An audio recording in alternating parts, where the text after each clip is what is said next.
Good afternoon, everyone, and welcome to this special edition of United Way for Southeastern Michigan's virtual town hall.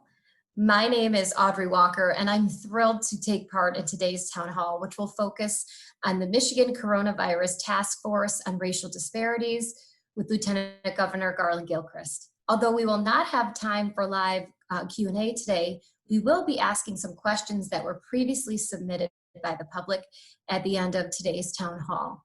If you are a member of the media, please direct your questions to our Director of Public Relations, and his email will be available in the chat.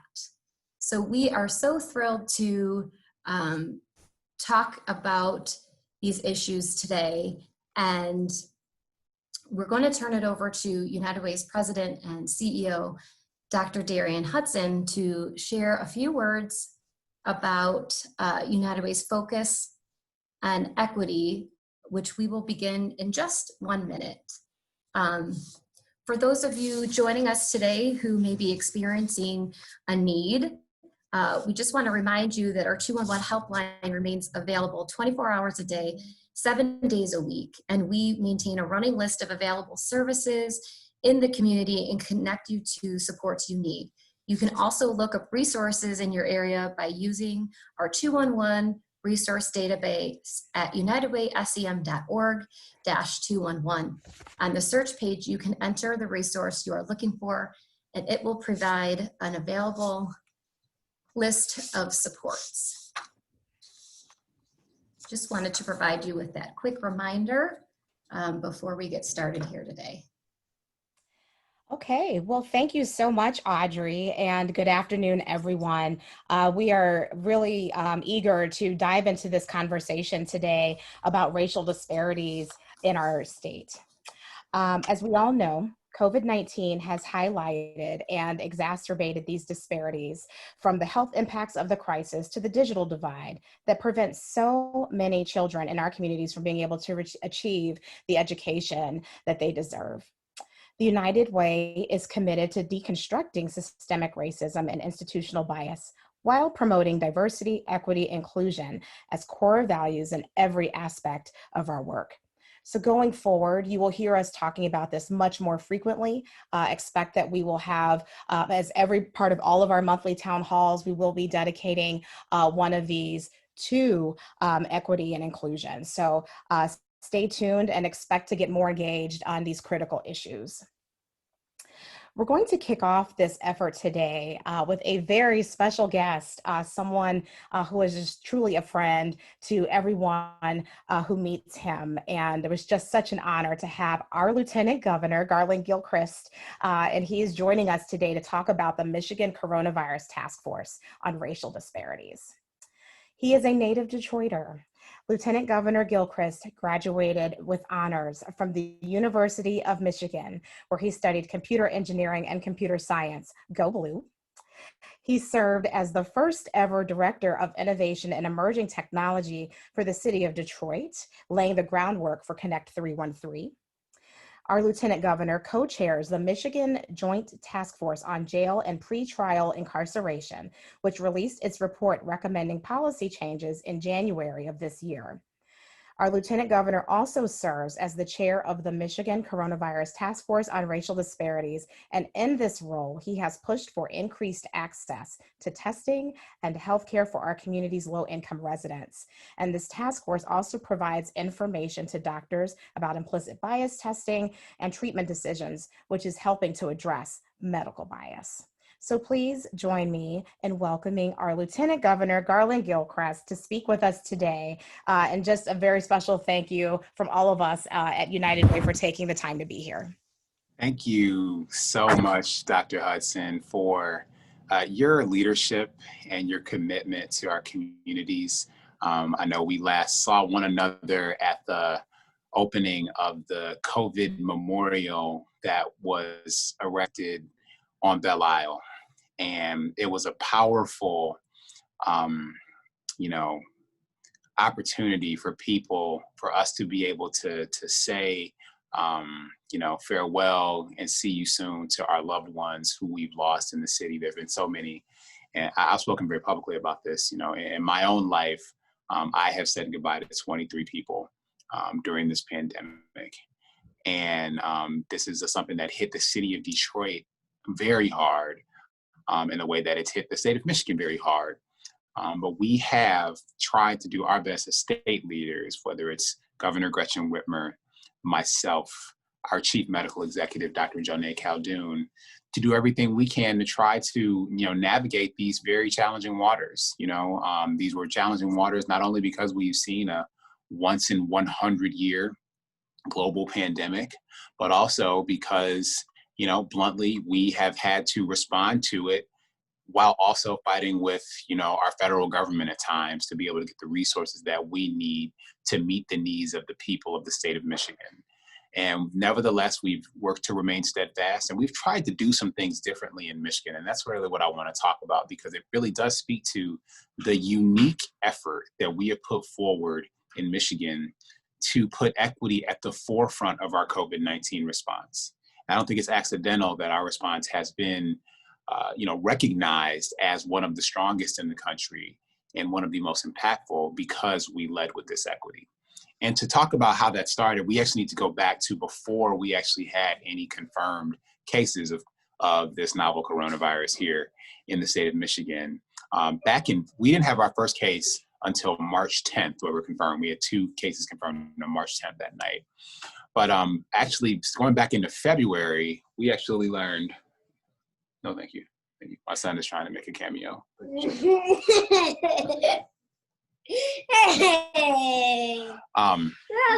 can say hi. You can say hi.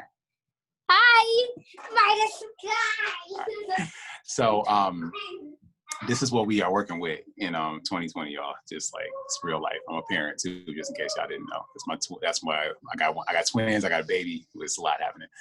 But in February, we made a choice to begin to instrument our public health infrastructure and our pandemic response infrastructure to collect information on race and ethnicity when it came to COVID-19 infections and COVID-19 deaths.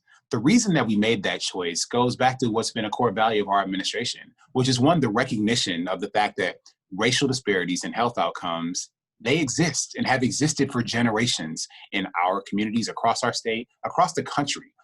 And they also exist in other realms. They exist in educational outcomes, they exist in economic opportunity, all sorts of areas, unfortunately.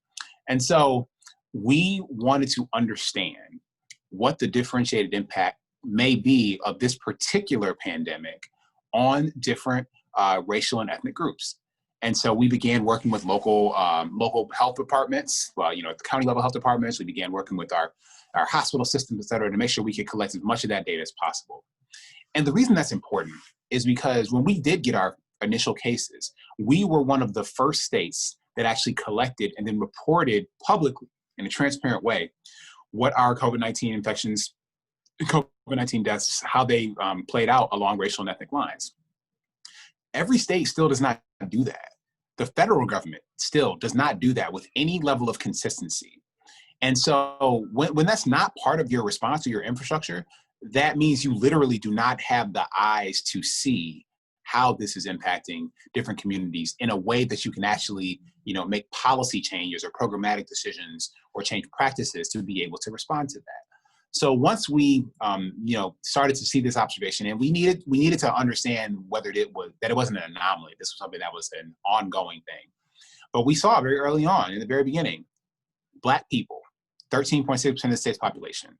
Early on, 42% of the people who died away were Black. There were similar disparities for the Latino community, similar disparities for our indigenous Michiganders who live on tribal nations. And once we saw this persisting, we recognized that we needed to act. And so on April 11th, Governor Whitmer signed an executive order creating the Michigan Coronavirus Task Force on Racial Disparities that named me the chair. And we became the first state in the country that applied a full-throated, statewide response to this problem specifically. There have been a couple of city things here and there, but we decided this was a Michigan problem, not a Detroit problem, not a Southeast Michigan problem. This was a Michigan problem that needed to be solved. And so we immediately, and as the chair, You know, I wanted this task force to be different. I know sometimes when you hear, you know, officials appoint task forces, it can be seen as we're gonna move this problem over here. And look, you know, you didn't talk about the part of my career where I was a community organizer. And so like, I have been frustrated when elected officials have said, oh, we're gonna have a task force deal with that. Don't worry about it, right? But I wanted to do this differently, in part informed by that experience and informed by the fact that, you know, this pandemic was killing people every day. So we set the mission of the task force to be twofold. One was to actually make recommendations and implement those recommendations in real time, make interventions that would reduce the disparity and mortality rate of COVID-19. And the second piece was take what we have learned in this experience and connect it to our administration's broader, longer term work on reducing disparities. Because like I said before, this isn't the first time we've addressed disparities as an administration. You know, we have introduced equity into the education spending formula in a way that it has not been present in Michigan, you know, in a generation, let alone just the raw investment, more money invested in education than in the last 20 years has been put forward by our administration in our first two budgets. We established a poverty task force to better align all of the state government programs that have reducing or fighting or eliminating poverty as part of their mission, to better align those programs so they can be hopefully more impactful and better coordinated. We established that in December of 2019. We launched the Healthy Moms, Healthy Babies initiative in January of 2020, which is seeking to address the fact that Black women are 3 times more likely to die from pregnancy-related complications than white women. And so we appointed the head of the Detroit Medical Center, Dr. Audrey Gregory, and the head of the Michigan State School of Nursing, Dr. Randy Rash, to lead an effort to address this problem by specifically focusing on how medical bias impacts the treatment decisions that are made for women of color. I led a tour called Thriving Cities about improving quality of life in cities, recognizing that the majority of people of color who live in Michigan live in cities, and we need to look how we can create access to generational economic opportunity and create better pathways for kids in cities and deal with questions of environmental quality and justice and mobility and transportation and other sorts of issues, affordable housing. So we've been trying to look at these issues. So now come into the task force. So what were the things that we were first faced with? And just let me talk a little bit about the task force. So the members of this I get the number, I think it's 25 people on the task force. But we have, you know, medical doctors, epidemiologists, we have, you know, public health professionals who are on this task force, who represent hospital systems, insurance, et cetera. But we also have members of the community, young people, parents, educators at every level, K-12 educators, community college, universities. We have the faith community represented. We have organized labor represented. And this is in response to some of the things that we recognized early on. So what was true? First, I talked about that failed national response. That meant that we didn't have enough testing capacity in Michigan, period, full stop. And so what that led to, unfortunately, is putting medical professionals in this terrible position where they had to choose who got tested and who didn't. And often what happened was you would have Black families, Latino families going to the doctor, going to a hospital and begging to get tested. I think I have this virus. My mother might have this virus. My uncle might have this virus. My daughter might have this virus. And these medical professionals had to decide, you can get tested or you can't. Well, anytime there's a decision point, let alone a decision point as important as that, those are the opportunities for bias to present itself in those decision-making opportunities. So one of the first things we did as a task force is we, through Dr. Jonae Caldoon, penned a letter to every medical professional that said, medical bias may be present in your testing and treatment decisions. And so just naming that. It wasn't like calling all the doctors racist. It was saying that we all bring a whole lot of things to the table when we make choices. And we need to recognize that so that we can make better choices that lead to better outcomes. And that is a research-proven way to begin to address the impacts of implicit bias. So we just penned that letter. We actually went a step further as a state government, becoming, I believe, the second state that would make as a requirement of licensure or registration or the renewal of license for a medical professional to have implicit bias training be part of what you need to do to get that license. And we actually have been going through a process with our Department of Licensing and Regulatory Affairs to begin the rulemaking process to make that so. That's going to take some time, but we set that marker out as a state because this is important and this is impactful. The next thing we did was focus on things like testing accessibility. The fact that, okay, fine, when you have to the point where you're getting a test, like, can you actually get that? Literally, can you access it? So we innovated things in Michigan. You know, those in Detroit or in Metro Detroit certainly maybe have be familiar by now with the drive-through testing. That was a Michigan-specific innovation because, like, of course, we would invent a way for you to get a COVID test in your car in Michigan, in Detroit, you know? So we innovated that. But we had to go a step further, and we were one of the most aggressive states to increase access to testing through expanded protocols, testing asymptomatic people, testing people of all ages, making tests free for people who didn't have insurance or couldn't afford it, making testing accessible to people even if you believe that you came into contact with somebody who might have had symptoms. This is something that was really important, that we were really at the vanguard of the country in trying to expand testing in that way. We also recognize the fact that drive-through testing is great. Everybody doesn't have a car. In Detroit, 30% of people don't have a car. Before I was lieutenant governor of Michigan, I was 100% reliant on buses and public transportation. And for those who may not have tried, you cannot take a bus to a drive-thru. You can't take a bus like to the drive-thru window at Wendy's, right? So we had to think about then how do we make testing accessible for those people as well. And so we innovated. We did pop-up walk-up testing sites. We did something in partnership with Ford and Wayne State University and Access to Community Health out of Dearborn, these mobile testing. And I believe United Way was one of the initial folks who supported that mobile testing pilot. And we've expanded that now statewide. This is these specially outfitted vans that have medical professionals and everything you need to literally drive testing to people. So you can drive through it or you can drive to it. And you can take that to a jail or a park or a church or a community center or wherever people need to get tested. Park it on the block and just test everybody there. So that's an important platform that we're excited about that we innovated in Michigan, because that infrastructure can be used for testing now. But as we get closer to a proven antiviral treatment, as we get closer to a validated and scalably available vaccine, that can be a distribution mechanism for those treatments and vaccines as well to the most vulnerable people.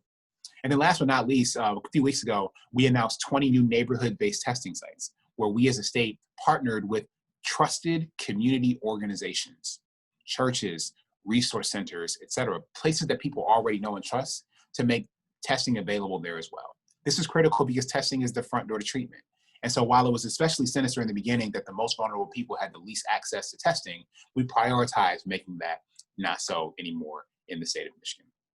Another thing that was important is recognizing that, you know, as part of the pandemic response, we had to put a lot of activity and a lot of economic activity on pause. However, the people who were working job functions that were still required to go to work, still needed to go to work because their job functions protected or sustained life, people of color are overrepresented in those professions. First responders, utility workers, sanitation workers, people who work at the grocery store, frontline healthcare workers, the administrative staff to support frontline healthcare workers. All of these folks who are working at food distribution centers and those kinds of things, these are primarily people of color in Michigan.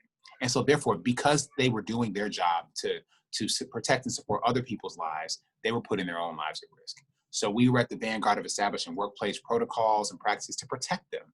We had some of the strongest standards, for example, for people who were using public transportation and bus drivers. And we had a really sad story. We had a bus driver in Detroit who had posted, he was concerned about his safety as a bus driver. He posted this video on Facebook talking about this, and he died 10 days later of COVID. So we tried to get to the forefront of this and make sure we were protecting the people who were protecting everybody else's lives. And then the last thing I'll dive in on, there's more, but just for the sake of time, it's hard to manage any sort of health condition if you do not have a doctor, or if you don't have insurance, or you are underinsured. Well, a lot of people of color, a lot of people who are fighting poverty every day in other areas of life, don't have insurance or don't have doctors. There are not doctors in every neighborhood in Detroit, for example. And so what we've been looking at is, one, how can we connect the people who are coming into contact with a medical professional for the first time, or for the first time in a long time? How can we connect them to a primary care physician? Because, let's say that, you get a positive COVID test, you certainly would benefit from having a primary care physician to help you manage that. But even if you had a negative test, you would benefit from having a primary care physician to help you manage any other conditions you may have. High blood pressure, a heart condition, asthma, COPD, whatever it is. You can get better outcomes if you have a partner, a medical professional to work with. So we established a navigator program through the task force that is helping connect people while they are coming into contact with professionals in the context of the pandemic to these medical professionals and to other services that they may be eligible for.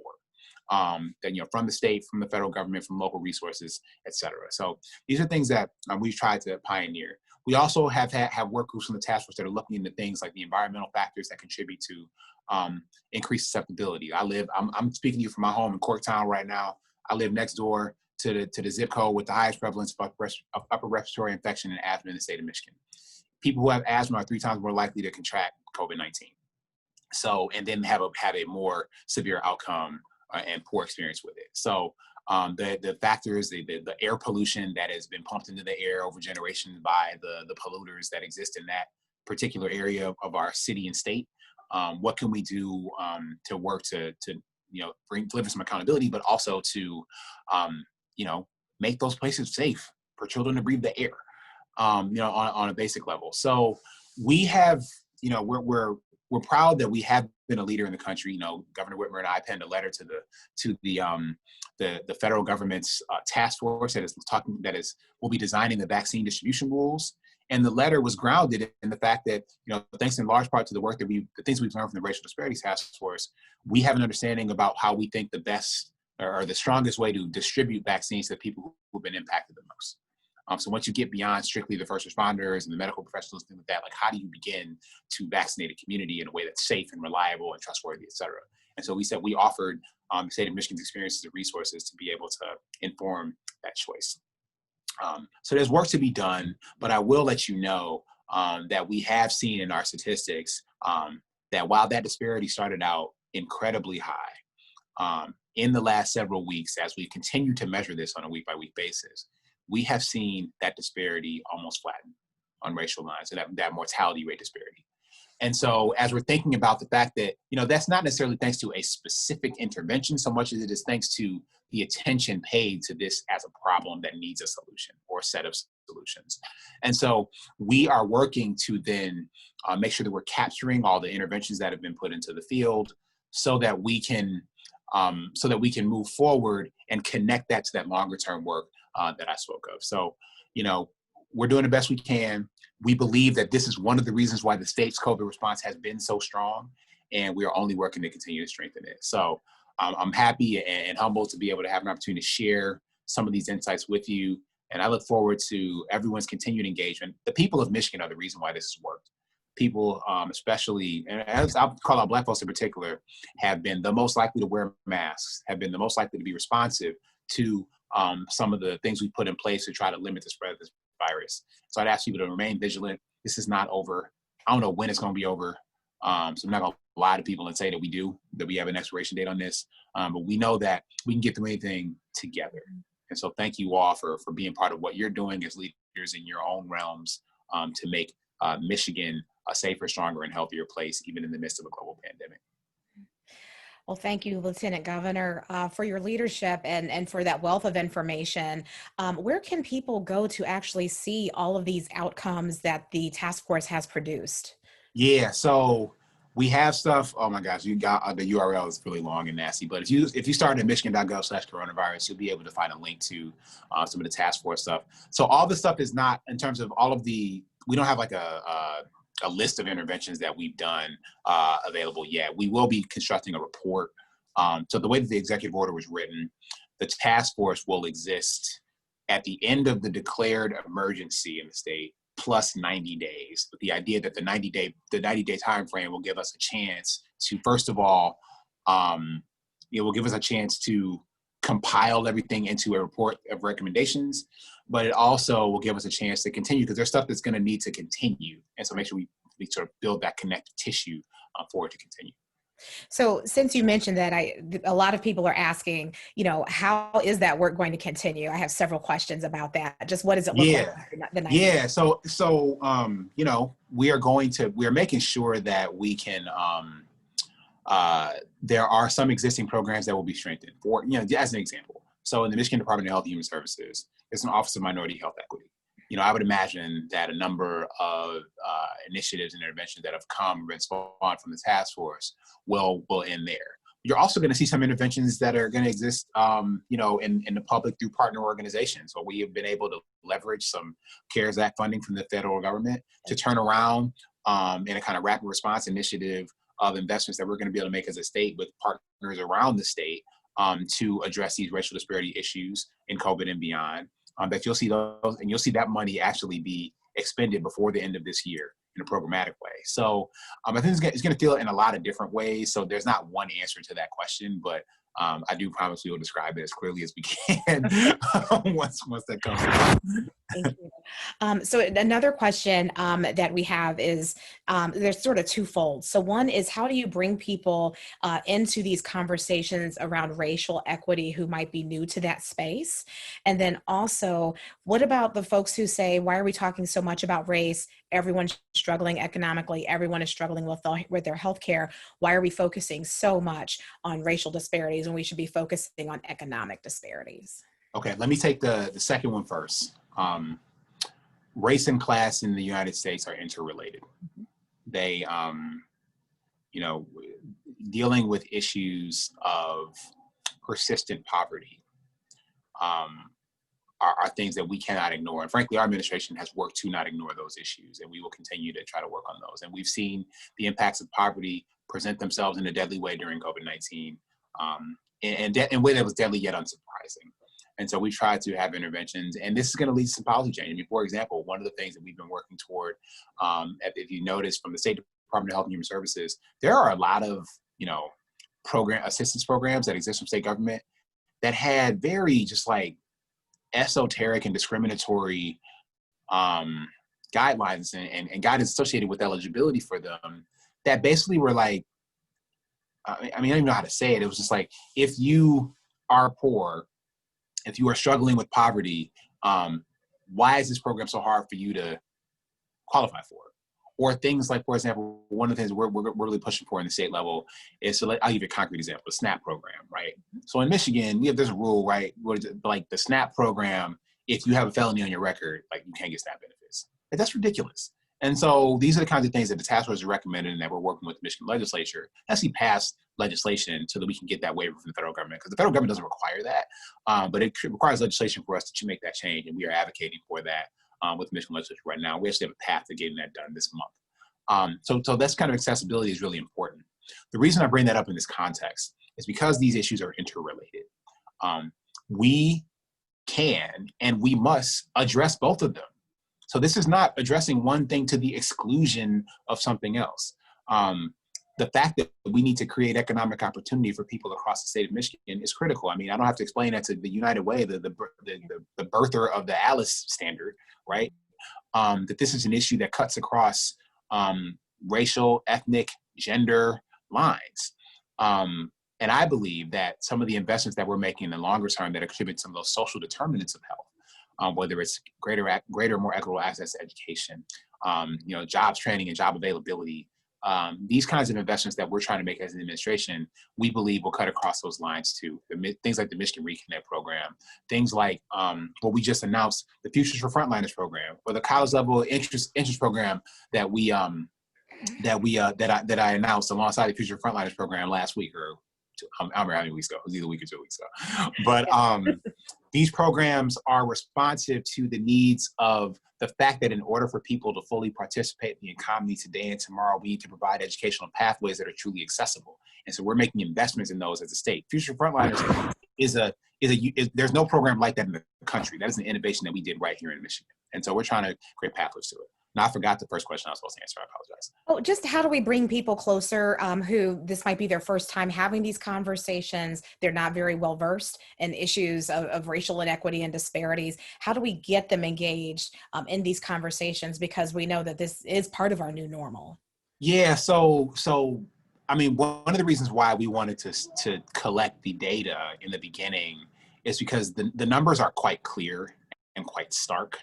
And so that helps ground this. This is not an invented problem. This is not a made up problem. Like, this is something that is clear and evident and present and therefore worth discussing. Now, going a step further, also needing to recognize that I don't believe it's productive to like shame people into a conversation about racial equity. Like it's just not.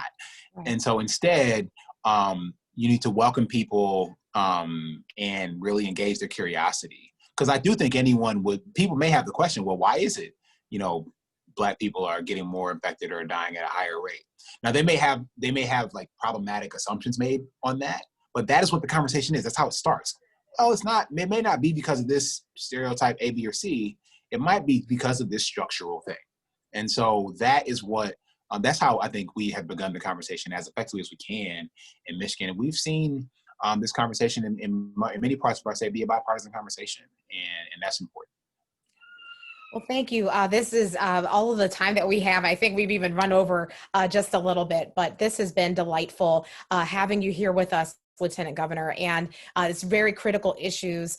We're so proud that so much movement has been made in this area. And I want to thank you for just bringing it home for everybody a little bit too, because we hear the baby in the background. We got a chance to see your son. And this is what everyone who is on the camera or listening to us today is dealing with. And so it just brings it all home for us. So I just want to thank you so much on behalf of United Way and all of the Michiganders who are listening today, just for your advocacy and your efforts. And just never forgetting where you came from, no matter how far you go. Thank you. Well, thank you. I appreciate you, Doctor, and your leadership. And United Way of Southeast Michigan is really, I think, at the vanguard of many of these most important issues for making our communities as strong and as resilient as possible. And so you continue and will continue to have a friend in me. So thank y'all. Thank you. Be well. And Right. Audrey, I'm going to just turn it back over to you for a quick wrap up. Sure, thank you so much. And we appreciate everybody here watching and participating today. Just a few things to highlight here. We just wanted to remind everybody of our 211 hotline or helpline, available 24 hours a day, 7 days a week, as we mentioned earlier in this town hall. And also, as a result of this pandemic, we know that families and individuals throughout our region are struggling to make ends meet. And that's why we are asking Congress to provide supports for families in their next COVID-19 relief package. So please join us by visiting standwithunitedway.org. And don't forget to fill out your census by September 30th. We've got exactly 2 weeks to go to fill out your census. It's only 9 questions and it takes about 10-15 minutes. The census impacts funding for so many important programs and services. So please make sure that you're counted. We invite you to tune in to future town halls. Next week, our town hall will be discussing the census with the Michigan Nonprofit Association. And to view our previous town halls, you can visit unitedwaysem.org/virtual town halls. Thank you so much, everyone, and stay safe.